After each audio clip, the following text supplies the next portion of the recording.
Welcome back, everyone, to another installment of Legislative Updates with our Government Affairs teams as we head into March 2023, which is crazy that it's already almost March. I know that there was a great Farm Bill Forum held at Pheasant Fest, so for those of us that weren't able to catch that, I'm going to hand this over to the experts here to get us up to speed on Farm Bill updates and other grassland policy. Jim, why don't you kick us off, please? Thanks, Renee. Yeah, we did have a great session there at Pheasant Fest, and had a lot of people attend as well, and some interaction with our members and volunteers there too. So what we'd like to do is just give you a little bit of an idea of what's coming up in Farm Bill. And I'm going to start by talking a little bit about our history. Maybe you're a new member, maybe you haven't been involved in the Farm Bill process before, maybe you're getting more active in your chapter. So that's where I'd like to start. So really, we almost have to go back to the last 40 years of the existence of Pheasants Forever. And, we were created in 1982, and the first modern day Farm Bill was in 1985. And even though we were a fledgling organization at that point, we were engaged, especially when they started talking about the program that was very similar to the soil bank of the 1950s and 60s. The opportunity to have land that's put into some kind of conservation cover to help with soil erosion and water quality.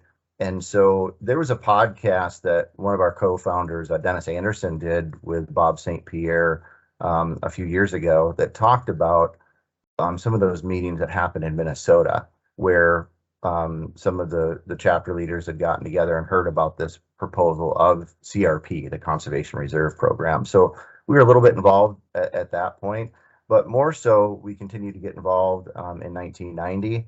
And then when some of the other conservation programs came into play. And one of the key times that we engaged was in the 1996 Farm Bill, when CRP became a co-equal with soil and water conservation. And that really did a lot for the wildlife habitat, and as that increased throughout the years. Some other successes that we had after the 2002 Farm Bill was the opportunity for CREP programs. Actually, that's back in '96 when some of the first conservation reserve enhancement programs became available, and then practices like quail buffers. That came up in like 2004, and the state acres for wildlife. So those are just some examples on what we've done in the past. We always try to improve the conservation title to benefit wildlife. And that's what we're going to do again this time around. So, when we look at the overall impact of the conservation title, it impacts tens of millions of acres every year, invests billions of dollars, and we need that good policy so that we can deliver those practices on the ground by our partners and our chapter leaders and volunteers that make that happen out there across the country. So with that, I'm going to, Andrew's going to kind of take over here and talk a little bit about how the current process is going. Thanks, Jim. Yeah, so while preparations have been ongoing since last year, and even before that for the 2023 Farm Bill, both the House and Senate Agriculture Committees are now in the midst of a more formal process to draft and ultimately pass the bill by September.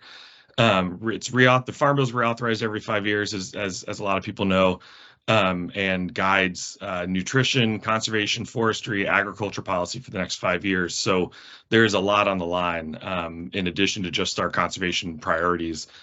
So a lot of attention in DC will continue to be on the Farm Bill for the next several months.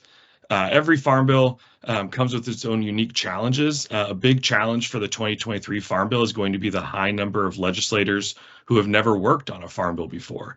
On the House Ag Committee, for instance, where there are over 50 members on the committee, only 14 of those members were involved in the committee drafting and passing the 2018 Farm Bill. So we have a giant task in front of us when it comes to educating members about conservation programs, why we care about them, how many people care about them, and really what they do. We're going to be describing and educating a lot of folks in DC about what these programs are, what all the acronyms mean, what they stand for, what acronyms they used to stand for and how things have changed over the years. So again, a big issue and challenge we're going to be facing.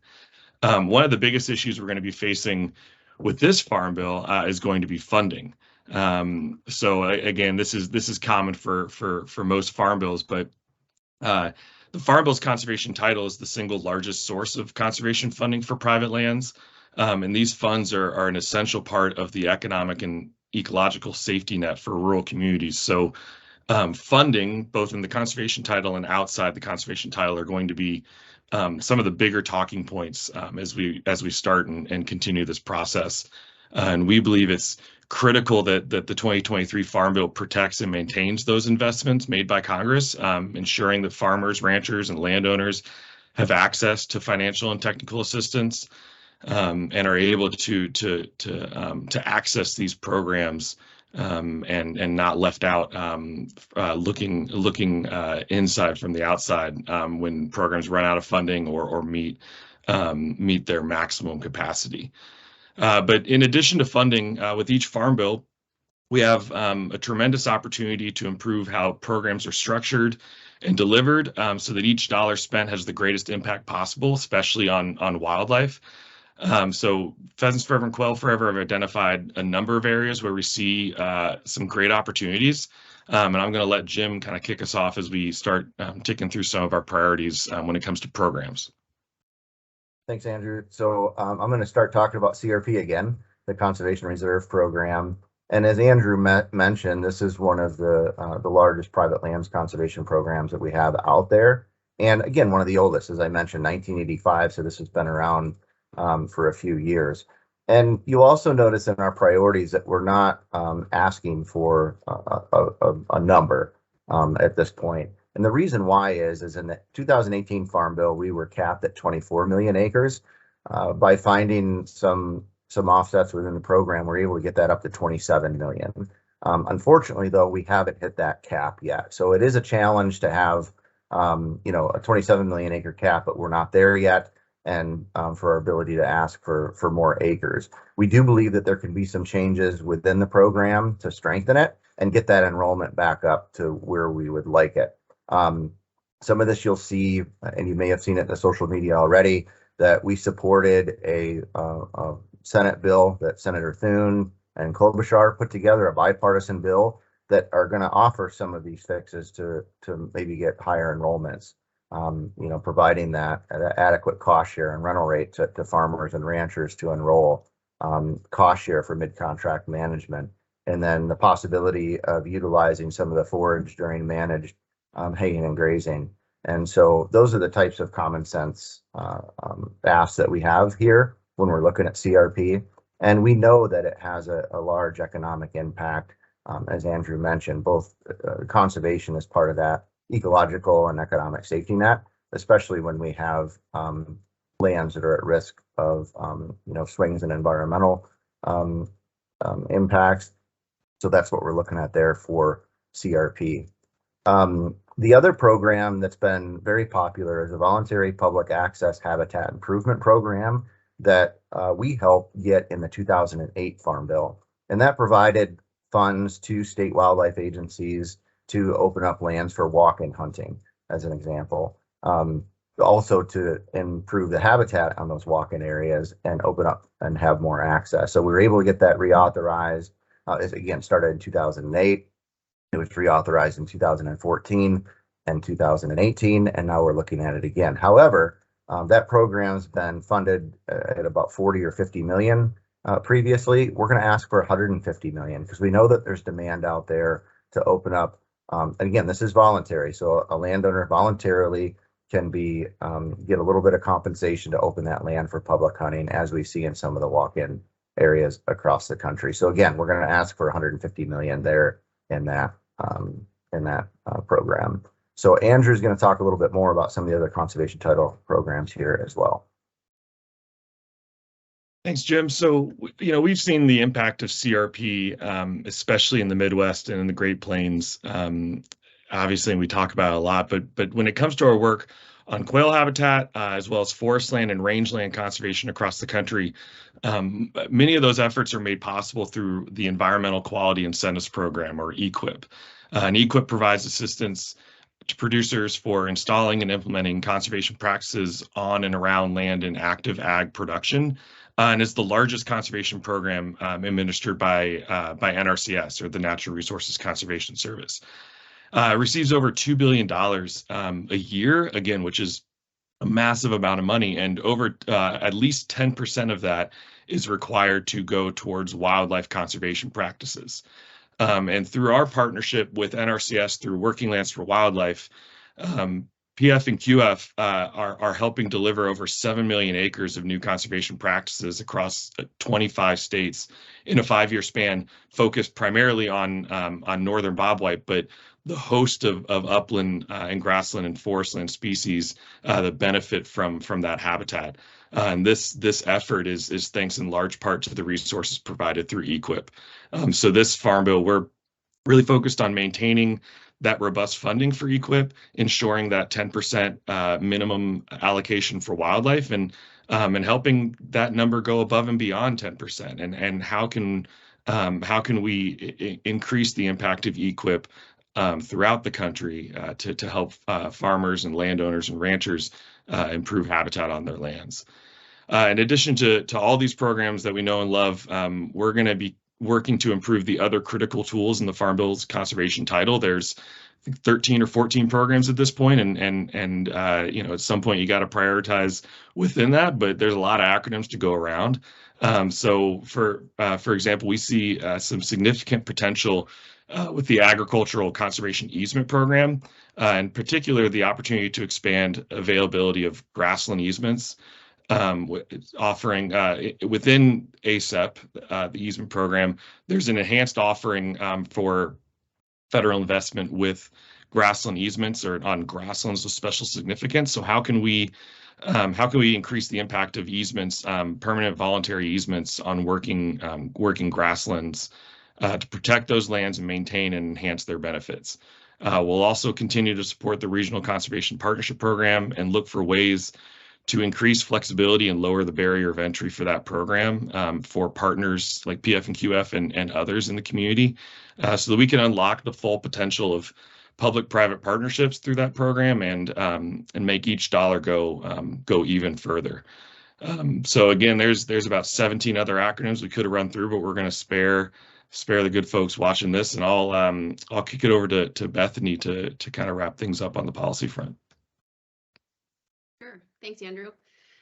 So I'm going to touch on two policies that we've talked about before, but we are at the beginning of a new congressional cycle. And I think it's kind of important to note that we don't get to pick up where we left off, sadly. When the new congressional cycle starts, you are back at zero. You don't get to move forward with the place you were in the process. So with the Recovering America's Wildlife Act, which was so close to the president's desk at the end of last year, but didn't cross the finish line, we're starting over. And then with the North American Grasslands Conservation Act, which we've told you a lot about over the past year, we're starting over there too. The Grasslands Act is a new concept that we introduced last year for the first time. I think this will be Recovering America's Wildlife Act, maybe 8th or 10th Congress. Sorry, no, 8th or 10th year. So it's been around a while. I think you will see in RAWA, I used an acronym, Recovering America's Wildlife Act introduction, probably sometime this spring. A lot of you know what it does. It's $1.4 billion every year to state wildlife agencies to implement their action plans, which would be hugely beneficial in quail country. And then the North American Grasslands Conservation Act, we're going to have probably pretty different language this time. We'll have, I believe, a House bill and a Senate bill, bipartisan, at least in one chamber. Funding amount will look different, but it's the same concept. Department of Interior, U.S. Fish and Wildlife Service administered for grants and funding opportunities for private landowners to do habitat projects and improvements on private land. So expect to see these two bills introduced sometime between now and probably late April, early May.